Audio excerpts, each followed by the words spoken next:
Justice League of America number 12, which we have not been reading on the show since issue 5. That was where me and Matt both opted out. Because the first arc ended in issue 4.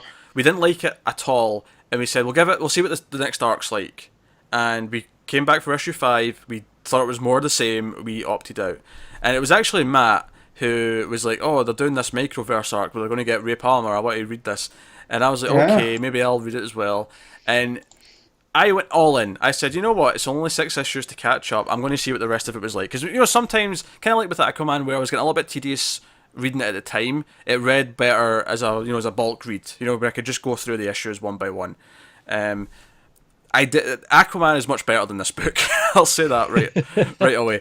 From what I've heard about Aquaman, it's much better than this book. Well, I just wanted, before we get to this issue, I just wanted to give my brief thoughts on the ones we missed, right? Because I read all of them this past week.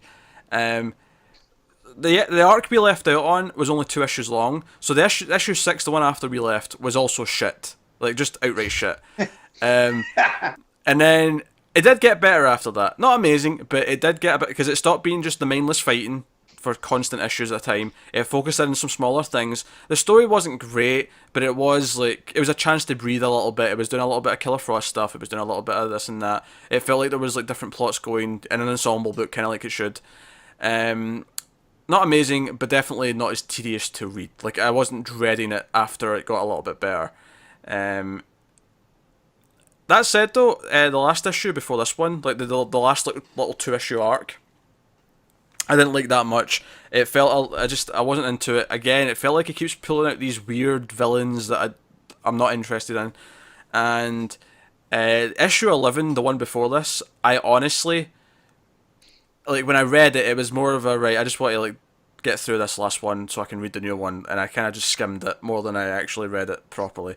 It's a sign of a quality book right there. Yeah, I just, it was losing me. It kind of got a little bit better, and then it was starting to lose me again.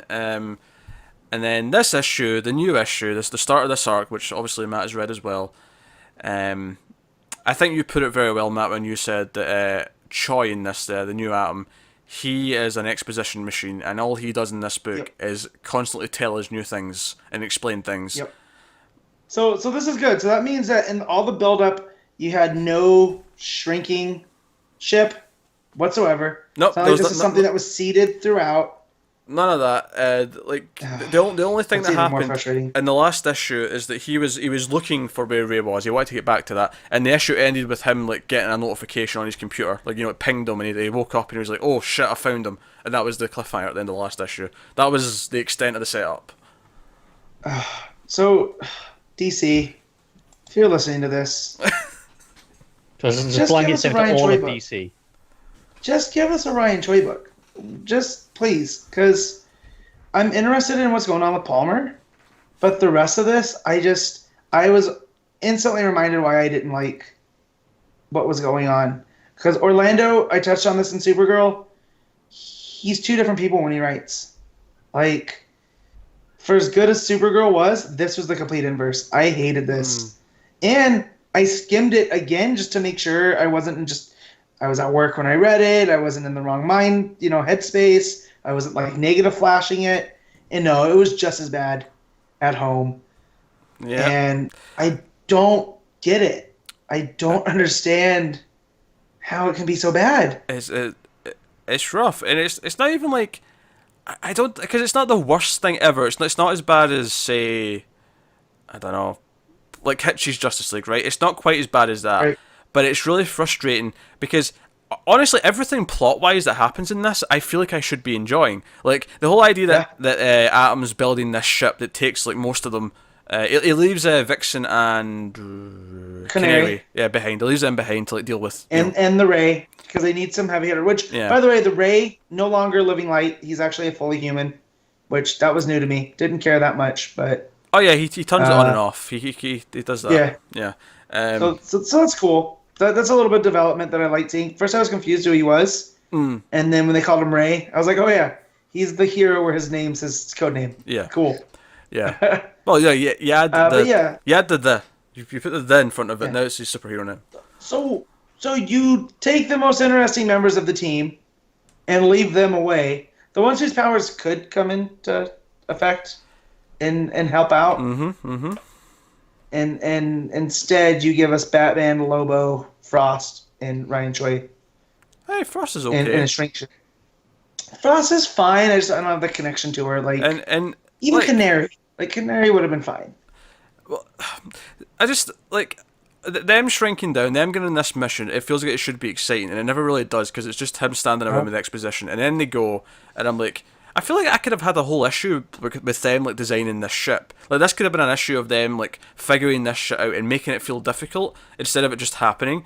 And then they go into the microverse, and some people attack It's just that them. simple as them shrinking all the way down in the ship, and then they get to the microverse, and of course they run into issues there, and the ship crashes. So you're like, oh no, how are they going to get back? I wonder. And so that's nice. That's good storytelling. Yeah, and Until these creatures that I feel like I've seen before, but I can't remember where, attack. yeah, and then we have the big cliffhanger, which is a mysterious figure in a really weird sort of like cloak, who they think, oh, the signal's telling us this is where the atom belt is, so this must be Ray, this must be and of course, or just not the atom belt worn by somebody that's not Ray. yeah. So the cliffhanger did nothing for me. I was just kind of like, Me neither. There's no suspense. I turned that page. I was like, well, that's clearly not Ray, because if it was Ray, you would have shown the face. Like, yeah. I don't know. It was just, Or it's Ray and he's horrifically scarred. it was just very. even then, I feel that if they're gonna go that route and have him go native, there's better ways to do it. Like, don't make it a mystery then.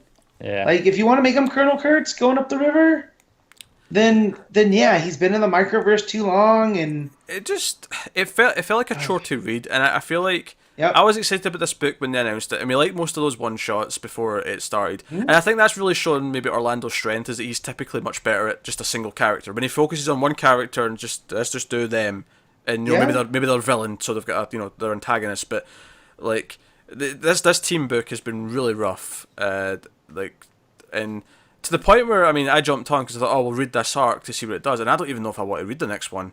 no, I'm out. I have Justice League Children to read. When bad. Matt, the continuity junkie who has to get everything about everything, is like, nah, you know what? This is that story from the Rebirth issue about Ray Palmer, but you know what? I don't even care enough. It was just too tedious. And the thing is that I love Supergirl. I'm really liking Batman Shadow. I really like Night of the Monster Men. And somehow this JLA though is just like it is such a bad read. Like it's tedious. It feels like you're taking. How much longer it's going to be around? Because it can't be doing that well. And I feel like a bad comic fan rooting for stuff to be canceled, but like I feel we can get a proper Justice League of America that's not this weird, like. But I don't have a problem with the weird team though. Like I was actually excited by the weird team. It's the stories he's choosing to tell with it. Like, don't cancel it. Just take Orlando off of it. Oh yeah, it's the weird writing. I don't like the writing at all in this book, and it's so strange. But I think Pete hit the nail on the head. It's got the JLA name. It's selling all right enough for them to not worry about it. Why? It's the same with Justice League. Brian Hitch's Justice League is terrible, and yet it sells. The only thing that beats it from DC right now, I think, is Batman. That's how much that sells because it's called Justice League. With Justice League of America, I don't feel how much the Justice League of America. That's always weird. Like once you want to delineate, like this is America's team, I feel he gets into trouble because John's had that issue too, when he tried to create the Justice League of America, and I think he excelled at it a little more because he made it like a government-sponsored kind of team.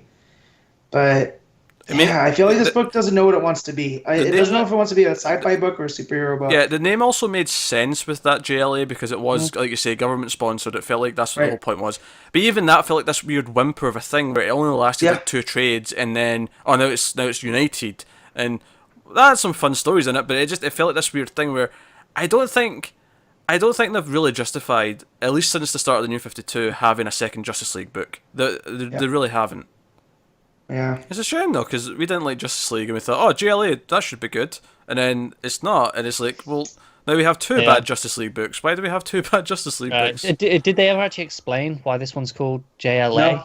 in the Batman. 'cause He wanted a team of the people and then picked a bunch of aliens and a living embodiment of light. So yeah, but obviously, Hey, the living he just went embodiment of light multiple. is American. To be fair, that's not.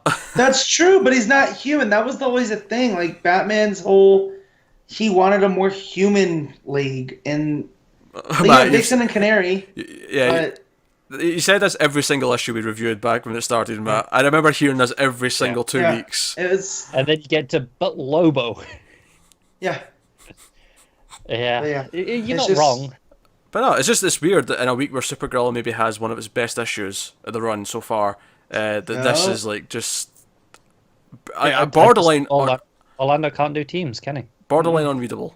But then you say that, but then you look at Night of the Monster Men, which had quite a lot of characters in it. I mean, I know he co-wrote all those issues, so maybe that's why. But I think that was plotted already, and he was, from my impression, or did he plot and not write?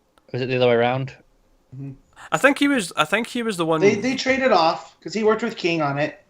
Yeah, but I think the question is like, did Orlando plot the story and then the individual writers did the dialogue in their issues? Or did they? Or was it the other way around? So together, did they plot it and then go, right, Orlando, you just write the scripts? I have no idea.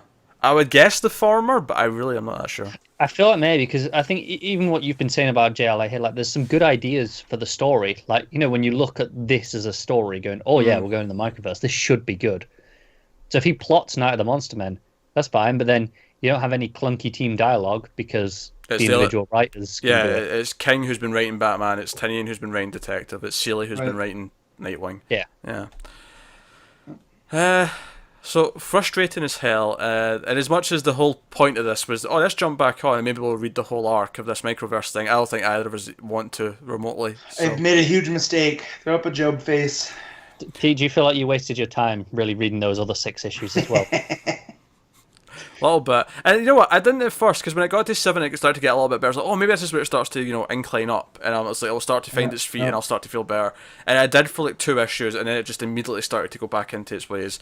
And then this issue, I don't hate this issue as much as I did those first 2 arcs, because at least I have, like, the goal they have is somewhat investing. Like, whereas before it was, who's this Havoc guy? Oh, he wants to take over this place, blah, blah, blah, blah, I don't care. At least here, like, okay, I care about Ray Palmer, I want him to get to there, I like the microverse idea, but everything else about The problem is, those are things that Orlando hasn't earned. They're things that you like anyway. Yeah, exactly. But this is the thing, I actually kind of like the Ray, and he did earn that, because that one shot is what made me care about the Ray. I'll give him that one. Those one shots were legitimately very good for the most part. Yeah, which is why it's like, no, just focus. Like, you can have the ensemble, but have it like kind of like how Tech's been, like, each arc's been mostly focused on the one character. One person. And actually, that was kind of why one of the 2 issue arcs before kind of worked, because it was kind of more focused on the Ray, because it was because I think you mentioned in this issue, Matt, that his mother's got a new family. One of the villain from one of the arcs, he was like this wishmaster who granted wishes, and she wished for a new family, which obviously made the Ray feel like shit, because she's got this new family that's normal, and she's not locking her weird kid in the house that can, like, explode if light turns on. Too much light, yeah. And the actual villain they were fighting was someone who was going around and, like, taking all these wishes back, which often meant, like, killing people or whatever, depending on what it was. And but that at least I liked the idea there, is that it did focus, like, emotionally it meant something to one of the characters, so it had a clear purpose that made it feel like it was there was a point to it. Whereas I get what the idea was meant to be in those first couple of arcs, but it was just so quickly handled that the weight of it never landed. It never, like, I get what the political point here is, like, the Justice League's interfering in this country's affairs, and you want to, like, explore that idea, but it never really. It just was dull and never interesting, and I felt like I was just going through the dialogue to get to it. And, chore. That is my ultimate word to describe this issue. It was a chore. Chore, not chore. Chore, not choy. Yes. That was awful. I'm sorry. Yes, it was.